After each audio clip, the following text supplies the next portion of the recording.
اللہ تعالیٰ ارشاد فرماتا ہے وَكَذَلِكَ جَعَلْنَاكُمْ أُمَّةً وَسَطًا لِتَكُونُوا شُهَدَاءَ عَلَى النَّاسِ، اور فرمایا کہ اسی طرح ہم نے بنایا تم کو بہترین امت، سب سے افضل امت۔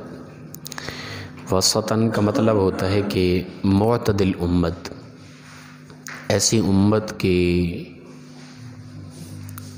ایک حوالے سے یہ معنی بنتا ہے کہ سب سے افضل ترین، بلند ترین، جنہیں سب سے زیادہ مقام اللہ نے عطا کیا، تم وہ امت ہو، خاص امت تمہیں بنایا۔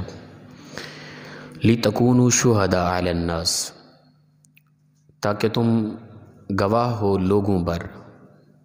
اللہ تعالیٰ نے اس امت کو تمام امتوں پر گواہ بنایا، قیامت کے دن اور دنیا میں یہ امت، یہ لوگ، انسان اللہ کے گواہ ہیں۔ قیامت کے دن یہ امت تمام امتوں کی گواہی دے گی۔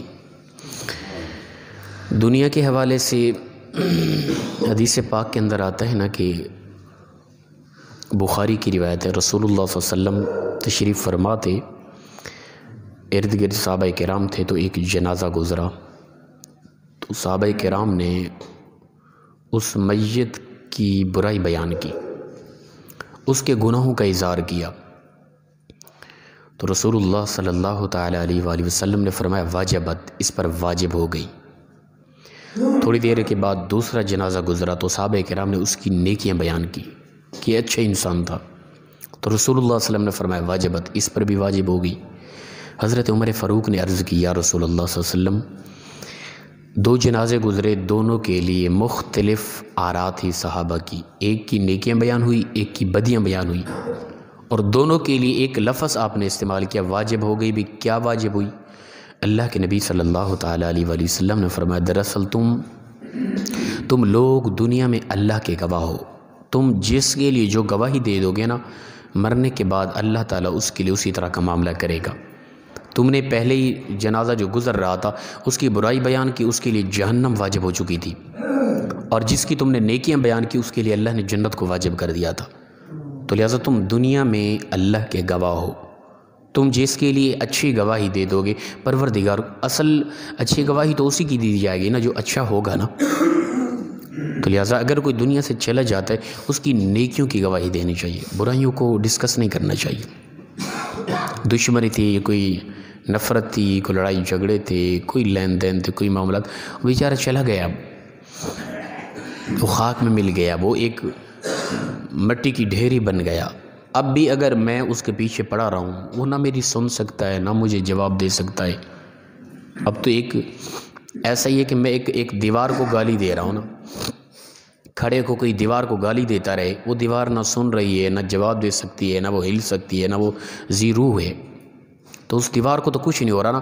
بے وقوفی، نادانی تو پھر میری ہوگی کہ میں اس دیوار کو گالی دے رہا ہوں۔ تو لہٰذا جو کوئی دنیا سے چلے جاتے ہیں ان کے ساتھ کوئی بھی جھگڑا تھا، لڑائی تھی، ان کی طرف سے کوئی زیادتی تھی، انہیں معاف کریں، ان کی اچھائیوں کو یاد کریں، تاکہ ہماری زبان سے ان کی اچھائیاں نکلیں گی، پروردگار ان کی بخشش فرمائے گا۔ تو فرمایا کہ تم لوگ دنیا میں اللہ کے گواہ ہو، اور آخرت میں قیامت کے دن بھی لوگ، یہ امت پچھلی امتوں کی گواہ ہوگی، ان کے ایمان کے متعلق اور ان کے کفر کے متعلق گواہی دے گی یہ امت۔ فرمایا کہ لِتَكُونُوا شُهَدَاءَ عَلَى النَّاسِ، تم لوگوں پر گواہ ہو، وَيَكُونَ الرَّسُولُ عَلَيْكُمْ شَهِيدًا، اور رسول تم پر گواہ ہیں، رسول اللہ صلی اللہ علیہ وسلم کی ذات مبارکہ ہمارے ایمان کی گواہی دیں گے، اور یہ امت، ہم لوگ پچھلی امتوں کے ایمان کی اور کفر کی گواہی دیں گے۔ قیامت کے دن اس طرح ہوگا کہ پروردگار جب کفار سے پوچھے گا بتاؤ بھئی تمہارے پاس کوئی اللہ میری طرف سے کوئی نبی، کوئی نمائندے، کوئی رسول، کوئی کتابیں آئی تھی؟ وہ انکار کر دیں گے، اللہ ہمارے پاس کچھ نہیں آیا تھا، ہم کفر میں رہے ہیں، اس میں ہمارا قصور نہیں ہے، کوئی نبی ہم تک نہیں پہنچا تھا، کوئی کتاب ہم تک نہیں پہنچی تھی، ہم تیری ذات پہ کس طرح ایمان لاتے، ہم تیری توحید کو کس طرح مانتے، ہم کس طرح کفر سے، شرک سے، بدیوں سے باز رہتے، ہمیں تو پتہ ہی نہیں تھا۔ تو اللہ تعالیٰ پھر انبیاء کی طرف مخاطب ہوگا اور ان سے پوچھے گا اے نبیو یہ بتاؤ کیا تم نے ان تک میرے احکام نہیں پہنچائے تھے؟ وہ انبیاء کہہ گئے پروردگار ہم نے پہنچائے تھے، یہ لوگ جھوٹے ہیں، یہ جھوٹ بول رہے ہیں، ان تک تو مکمل تیرے احکام پہنچے تھے، کتابیں پہنچی تھی، ہم تو انہیں بار بار کہتے رہے، یہ تو ہمیں جھٹلاتے تھے، حتیٰ کہ انہوں نے ہمیں قتل کیا، ہمارے ساتھ جھگڑے کیے، ہماری نافرمانیاں کی، یہ لوگ جھوٹے ہیں۔ تو پروردگار انبیاء سے دلیل پوچھے گا، بتاؤ کوئی گواہ ہے تمہارا؟ تو پچھلے انبیاء اس امت کو گواہی کے طور پہ پیش کریں گے، اے پروردگار امت محمدیہ ہماری گواہ ہے، ان سے پوچھ لے۔ تو پروردگار اس امت کی طرف متوجہ ہوگا، پوچھے گا بتاؤ تم گواہی دیتے ہو کہ یہ انبیاء جو کہہ رہے ہیں یہ اسی طرح ہی ہے کہ انہوں نے جا کے ان لوگوں کو تبلیغ کی تھی؟ یہ امت ہم لوگ کہیں گے پروردگار یقیناً ان انبیاء نے جا کے تبلیغ کی تھی، یہ لوگ مانے نہیں۔ اب پچھلی امتیں اعتراض کریں گے پروردگار یہ امت تو آخر پہ آنے والی ہے، اس امت نے ہمیں تو دیکھا ہی نہیں ہے، ان کی گواہی کس طرح قابل قبول ہے؟ پھر یہ امت کہے گی اے پروردگار تیرے نبی آخر الزمان محبوب نے ہمیں آگاہ کیا تھا، قرآن کے ذریعے حدیث کے ذریعے ہم تک ان امتوں کے احوال پہنچے تھے، نبی کی زبان سے ہم نے سنا، اس بنا پر ہم گواہی دے رہے ہیں۔ تو اس کے بعد وہ امت خاموش ہو جائے گی، کیوں؟ اس لیے کہ اللہ کے نبی صلی اللہ علیہ وسلم کو پچھلی امتوں سے آگاہ جو کیا تھا، ان کے احوال جو بتائے وہ خود پروردگار نے بتائے۔ اب وہ امت مجبور ہو کے خاموش ہو جائے گی، تو ہمارے ایمان کی گواہی اللہ کے نبی دیں گے، اور پچھلی امتوں کے ایمان کی اور کفر کی گواہی اس امت نے ہم لوگوں نے دینی ہے۔ اس لیے فرمایا تم امت وسط ہو، تم درمیانی امت ہو، معتدل امت ہو، تم بہترین امت ہو، تمہاری گواہی کی وجہ سے پچھلی امتوں کے ایمان اور کفر کا فیصلہ کیا جائے گا۔ یہ اعزاز ہے اس امت کو، خاص طور پہ یاد رکھیں۔ اور رسول اللہ صلی اللہ علیہ وسلم نے ہماری ایمان اور کفر، گناہ اور نیکیوں اور بدیوں کی گواہی دینی ہے، کیونکہ روزانہ کے اعمال ہمارے اللہ کے نبی کے ہاں پیش کی جاتے ہیں، رسول اللہ صلی اللہ علیہ وسلم کی ذات مبارکہ کو دکھایا جاتا ہے کہ آپ کا کون سا امتی کس طرح کا اعمال کر رہا ہے، کیسا کردار کر رہا ہے، اور ہر نبی کو اس کی امت کے تمام احوال سے آگاہ کیا جاتا ہے۔ تو فرمایا کہ نبی تم پر گواہ ہوں گے، تم پچھلی امتوں پر گواہ ہو گئے قیامت کے دن۔ اور اسی طرح فرمایا وَمَا جَعَلْنَا الْقِبْلَةَ الَّتِي كُنْتَ عَلَيْهَا، اور نہیں بنایا ہم نے قبلہ کو، وہ جس پر تم تھے، پہلے جس قبلہ پر تھے اس کو ہم نے تبدیل اس لیے قبلہ کیا إِلَّا لِنَعْلَمَ مَن يَتَّبِعُ الرَّسُولَ مِمَّن يَنقَلِبُ عَلَىٰ عَقِبَيْهِ، فرمایا تاکہ ہم ظاہر کریں کہ کون ہے جو رسول کی پیروی کرتا ہے اور ان میں سے کون ہے جو الٹے پاؤں پھر جاتا ہے۔ ٹھیک ہے نا؟ بیت المقدس کی طرف 17 ماہ تک رسول اللہ صلی اللہ علیہ وسلم رخ کر کے نماز پڑھتے رہے، اب فرمایا کہ تم قبلہ تبدیل کر لو، بیت اللہ کی طرف، خانہ کعبہ کی طرف رخ کر کے نماز پڑھو۔ اللہ فرماتے یہ ہم نے اس لیے تبدیل کیا تھا تاکہ پھر دوبارہ ہم آپ کو جو یہ حکم کریں گے نا، دیکھیں گے کون ہے جو رسول کی پیروی کرتا ہے، کون ہے جو اسی طرف رہتا ہے۔ دراصل ایمان کیا ہے؟ اللہ کے نبی کی پیروی، رسول اللہ صلی اللہ علیہ وسلم کی اتباع دراصل ایمان ہے۔ ایک بندہ ہے نا خدا کو مانتا ہے ڈائریکٹلی، اللہ کے نبی کے کہنے پر نہیں مانتا، وہ خدا کو نہیں مانتا۔ ٹھیک ہے نا؟ خدا کو ماننا یہ ہے کہ ہم اللہ کے نبی کی زبان سے مانے ہوئے الفاظ سے اللہ کو مانیں، یہ ایمان ہے۔ کوئی کہے کہ میں اللہ کی ذات کو مانتا ہوں، اس کو معبود مانتا ہوں، اس کے ساتھ کسی کو شریک نہیں کرتا، لیکن اللہ کے نبی کے کہنے پہ نہیں مانتا، تو اس طرح کا ماننا اس کا رد کر دیا جاتا ہے۔ اللہ تعالیٰ فرماتا ہے قُلْ هُوَ اللَّهُ أَحَدٌ، اے محبوب آپ انہیں کہہ دیں کہ وہ اللہ ایک ہے۔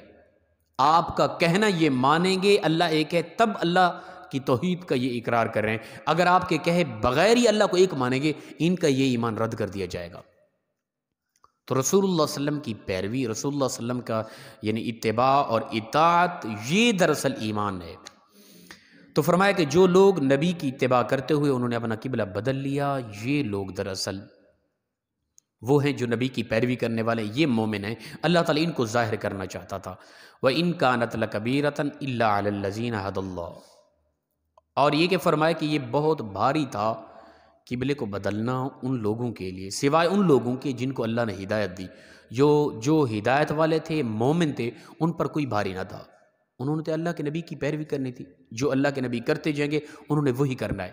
لیکن جو ان میں منافق تھے، جو چاہتے تھے کہ قبلہ وہی رہے، بیت المقدس رہے، ان پر تو بھاری ہوا، ان کے لیے تو مشکل بن گئی۔ وَمَا كَانَ اللَّهُ لِيُضِيعَ إِيمَانَكُمْ، اور اللہ نہیں ضائع فرمائے گا تمہارے ایمان کو۔ ایمان سے مراد یہاں نماز ہے۔ یہودیوں نے اعتراض کیا تھا کہ جو نمازیں تم بیت المقدس کی طرف منہ رخ کر کے پڑھتے رہے، ان نمازوں کو کیا کرو گے؟ اب تو تم نے قبلہ بدل لیا، جب تم پہلے اس طرف رخ کر کے نماز پڑھتے تو ان کا کیا کرو گے؟ یعنی وہ طرح طرح کے اعتراض اٹھانا شروع کر دیا انہوں نے، اور انہوں نے کہا کہ جو لوگ بیت المقدس کی طرف رخ کر کے نماز پڑھتے رہے، اب قبلہ بدل گیا اور ان کی وفات ہو گئی، ان کے متعلق کیا ہوگا؟ اللہ فرماتا ہے وما کان اللہ لیضیع ایمانکم، پروردگار تمہاری ان نمازوں کو ضائع نہیں کرے گا جو اس طرف رخ کر کے تم نمازیں پڑھتے رہے، وہ بھی پروردگار تمہاری نمازیں قبول فرمائے گا۔ اچھا، یہاں ایمانکم، ایمان کہا گیا نماز کو، نماز کو قرآن پاک کے اندر ایمان کہا گیا، تو ایمان دراصل کیا ہے؟ نماز، اعمال، ٹھیک ہے نا؟ ہمارے ہاں تو ہوتا ہے کہ ہم کہتے ہیں بس ٹھیک ہے جی، باقی جو نماز پڑھے نہ پڑھے، دل میں پختہ ایک جذبہ جنون ہو، غیرت ہو، فلاں فلاں، یہ ایمان ہے۔ ایسا بالکل نہیں ہے۔ مومن ہو، مسلمان ہو، عاشق رسول ہو، عشق رسول کا دعویٰ کرتا ہو اور بے نماز ہو، یہ 101% جھوٹ ہے، وہ یاد رکھیں یہ بات۔ ہمارے ہاں کچھ نام نہاد طبقہ اس طرح کی بات کر جاتا ہے کہ بس عشق رسول دل کے اندر ہوتا ہے، بس بھئی دل کے اندر ہے، اس کا اظہار تو ہے نا۔ محبت رسول، دعوے محبت رسول، اس کی کوئی دلیل بھی تو ہے نا۔ وہ دلیل کیا ہے؟ انسان کا وہ ظاہری کردار ہے، 5 وقت کی نماز ہے، حسن اخلاق ہے، جو اعمال اسلام نے حکم دیے ہیں ان پر عمل، ان کی پیروی دراصل عشق مصطفیٰ کا اظہار ہے۔ فرمایا ایمانکم، یہ تمہاری نمازیں ضائع نہیں کر دی جائیں گی، یہ تمہیں اس کا صلہ ملے گا۔ نماز ایمان اور کفر کے درمیان فرق کرتی ہے، یاد رکھیں۔ اللہ کے نبی صلی اللہ علیہ وسلم نے فرمایا کہ مومن اور کافر کے درمیان فرق کیا چیز ہے؟ نماز۔ صحابہ فرماتے تھے کہ ہم مسلمان اور کافر کی پہچان کس طرح کرتے تھے؟ جو بے نماز ہوتا اسے کافر سمجھتے، جو نمازی ہوتا اسے مسلمان سمجھتے ہم۔ اندازہ کریں، نماز ہی اس مومن اور کافر کے درمیان فرق کرنے والی ہے۔ ہم دیکھیں کتنی مومنین طبقہ ہمارا گھوم رہا ہے جنہیں نماز کا پتہ تک نہیں ہے۔ تو فرمایا کہ اللہ تعالیٰ تمہاری نمازوں کو ضائع نہیں کرے گا۔ ان اللہ بالناس لرؤوف الرحیم، بے شک اللہ لوگوں کو بخشنے والا بہت مہربان ہے۔ وہ کرم فرماتا ہے، وہ مہربانی فرماتا ہے، وہ چھوٹ دیتا ہے، وہ وقت مہلت دیتا ہے، انسان کبھی تو بدلے گا۔ میں اور آپ مثال کے طور پہ جو نمازیں پڑھ رہے ہیں اور جو نہیں پڑھ رہے، جو اچھے کام کر رہے ہیں، جو نہیں کر رہے، جو برائیوں سے بچ رہے ہیں، جو برائیاں کر رہے ہیں، جو سود سے بچتے ہیں، جو سود کھاتے ہیں، سب لوگ دیکھیں، سب کو پروردگار رزق عطا کر رہا ہے۔ سب کی سانسیں ایک طرح کی چل رہی ہیں، سب کی سورج کی روشنی ایک طرح کی مل رہی ہے، سب کو ہوائیں فضائیں ایک طرح کی محسوس ہو رہی ہیں، سب کو رزق ایک طرح کا پروردگار یہ چلا رہا ہے نظام، اس لیے کہ وہ مہربان ہے، وہ مہلت دے رہا ہے، وہ وقت دے رہا ہے، وہ چھوٹ دے رہا ہے بندے کو۔ کبھی تو بندے کی عقل میں کوئی بات بیٹھے گی نا، اگر بندہ اسی طرح چلتا رہا، جب سانس رکی، توبہ کے دروازے بند ہوئے، زندگی ختم ہوئی، زندگی کا سورج غروب ہوا، انسان قبر میں دفن ہوا، پھر سلسلہ اعمال بند ہو جائے گا، پھر انسان سے پوچھا جائے گا انسان کیا کر کے آیا تو۔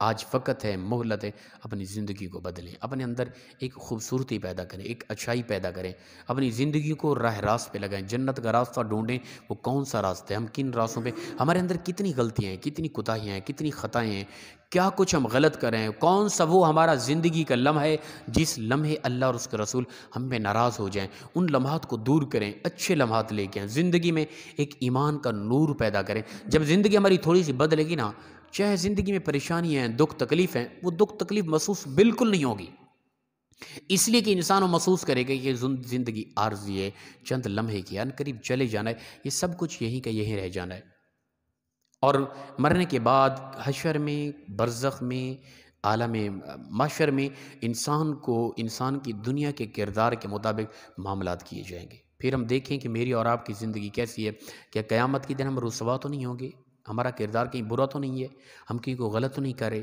اگر کر رہے ہیں تو زندگی کو بدلیں، ابھی وقت ہے۔ جب وقت گزر گیا پھر سوائے ہاتھ ملنے کے انسان کے کچھ بھی ہاتھ میں نہیں آئے گا۔ دعائے پروردگار مخلصاً انداز میں عمل کی توفیق عطا فرمائے۔ وآخر دعوانا ان